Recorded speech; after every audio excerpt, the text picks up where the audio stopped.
In this video, we're going to talk about what it's going to take to be successful in your channel. And a lot of this begins with our own attitude and our commitment to the success of this channel. This is not something that's going to happen with your first video. It's very unlikely that your first video is going to go viral, as the kids like to say. It's going to take patience and consistency, and as I mentioned in the first video, continuous improvement. So we need to embrace the long-term mindset and patience. We've got to have patience with ourselves. I mean, this is going to take time. Give yourself some patience and some grace. You didn't learn the crafts that you're interested in overnight, and the craft of making good YouTube videos isn't going to happen overnight. Now, the great news is there's so much content out there for us to learn from that we're not alone. But the analysis paralysis that comes from watching, well, let me just watch one more video on how to do a YouTube channel, you want to avoid that. We need to learn to practice, to some degree, some delayed gratification. If you're doing this to put some money in your bank, it's going to take some time for that to happen. I think that my first payout from YouTube was just over $100. And back when they started that program, they had a minimum before they would send it to me. And I don't think they have that anymore. It was very exciting to get that $100, but it had been months of video filming and editing and sharing and comments to get to that stage.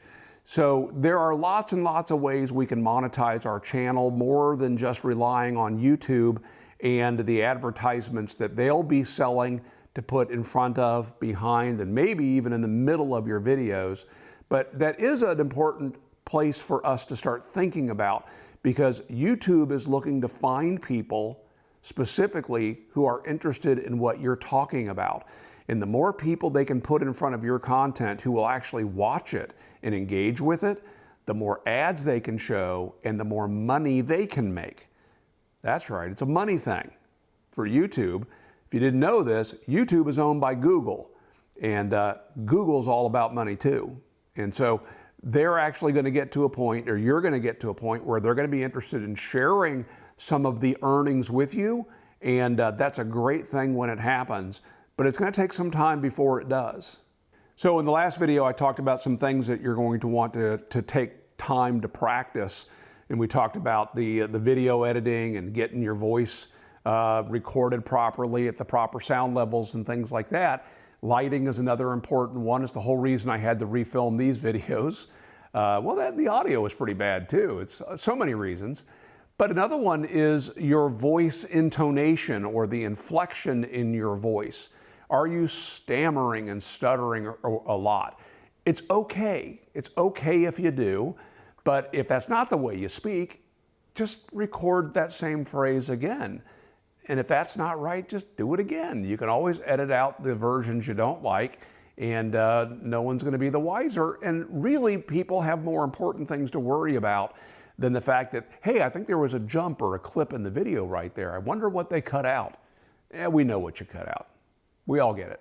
Really successful creators on YouTube are long-time learners. They are people who, for all of their life, have been learning a variety of things and continue to learn and desire and thirst to learn. And that's a great place for you to be if you're like that. That probably also means you've got a stockpile of knowledge and experience to share. And so don't get jealous of other people that are in your niche because they've already captured a large audience and you're thinking, gosh, I'm never going to catch up with them. Don't worry about it. Again, your audience will come. Just do what you know and share what you know, and you'll be okay. So now I have my script in my hand because I definitely want to make sure that you hear this and hear this plain from me. Punch fear and perfectionism in the face. Just press record. It's going to start messy.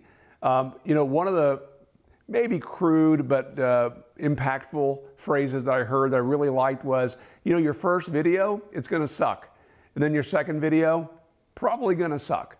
But the third video now, it's going to suck. And they're going to suck, and they're going to suck, and they're going to suck until you reach a level where you will reach success. See what they did there. And I found that to be true in my case too. Just do it. Just get these videos out of your system and get the bad ones behind you. They've got to come. If the first 10 or 20 have to be bad, get them behind you and start filming now. Accept the initial imperfection. It's going to be okay. And maybe even you're proud of your first video, and that's good. Well, then don't look back on it in a year from now because it wasn't all that great. But that's okay.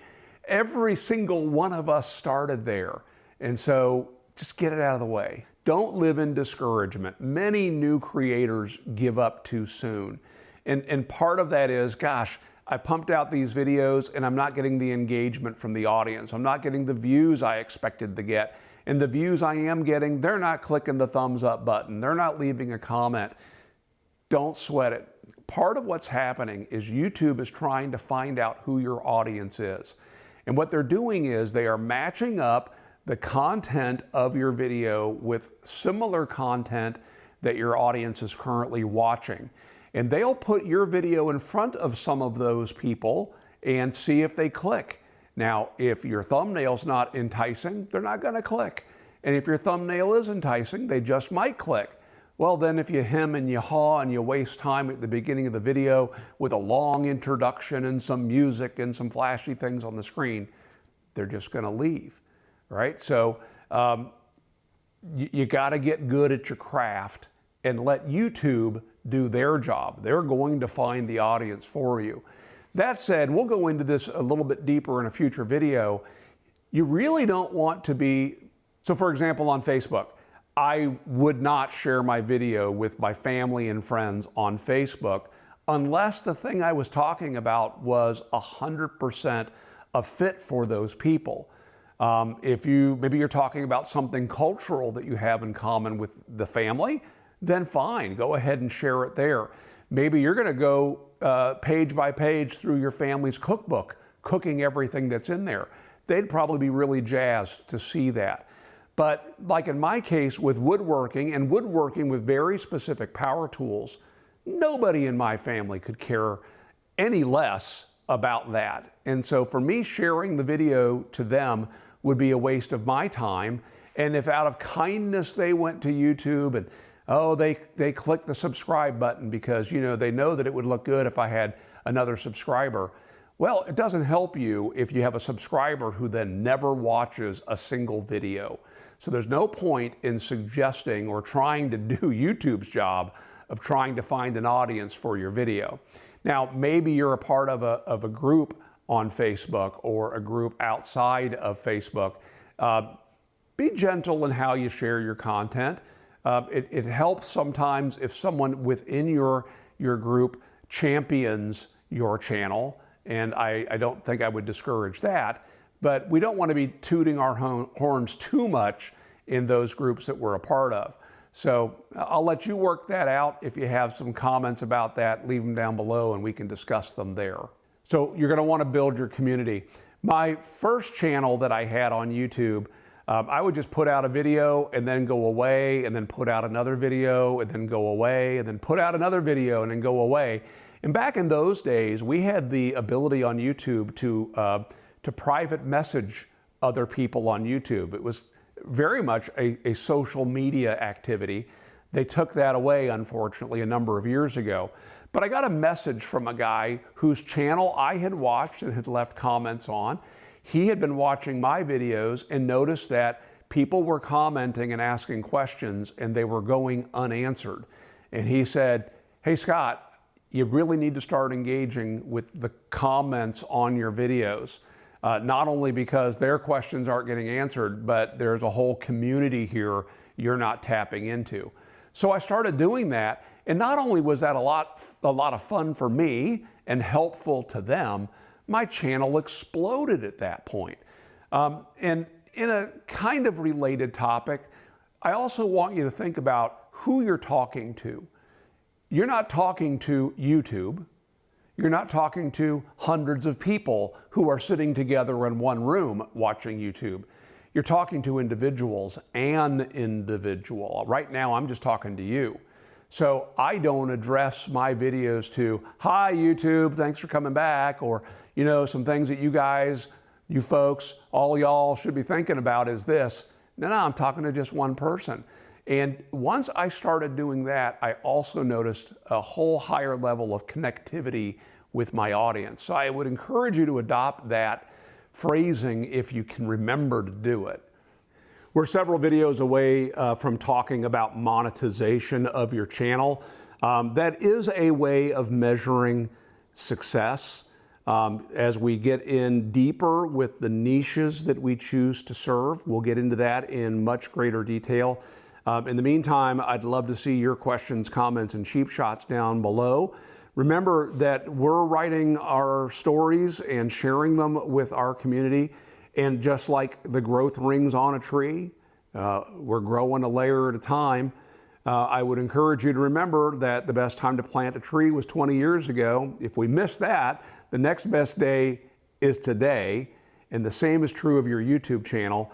Start recording, hit record, and then share it with the world. And I look forward to seeing more from you. Make it a great day.